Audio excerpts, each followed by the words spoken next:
नमस्कार मित्रांनो, मी आहे फिटनेस ट्रेनर केतन पाटील. तर मित्रांनो, आज विषय असा आहे की आपला जो टॉपिक आहे तो आपण आता हा व्यक्ती डेडलिफ्ट मारत होता, निरंजन नावे असं. डेडलिफ्ट मारताना जे मागच्या वेळेचं वेट गेलं होतं, मागच्या वेळेस त्यांनी मारलं होतं 100 kg डेडलिफ्ट मारलं होतं, बट आज ते जात नाही आहे.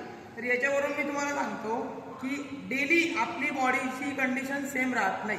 कधी कधी आपण डाएट करतो, कधी नाही करत, कधी आपला रेस्ट होतो, कधी नाही होत. तर या सर्व गोष्टी समजून घ्यायचं आणि त्यानुसार आपण वेट ट्रेनिंग करायची.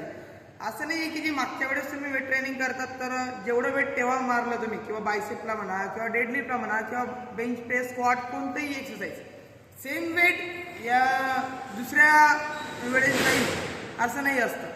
कसं असतं, तुमचा डाएट, तुमचा रेस्ट, डेली रुटीन हे खूप मॅटर करत असतं. कधी कधी खूप स्ट्रेसमध्ये पण असतो आपण, त्याच्यामुळे पण वेट जात नाही. कधी कधी आपलं सेंट्रल नर्वस सिस्टम प्रिपेअर नाही राहत, कधी कधी बॉडी आळस देते कारण की झोप झालेली नाही राहत. सो हे तुम्ही लक्षात घ्यायचे आणि मग वेट ट्रेनिंग करायची. ठीक आहे मित्रांनो, थँक्यू सो मच व्हिडिओ बघितल्याबद्दल.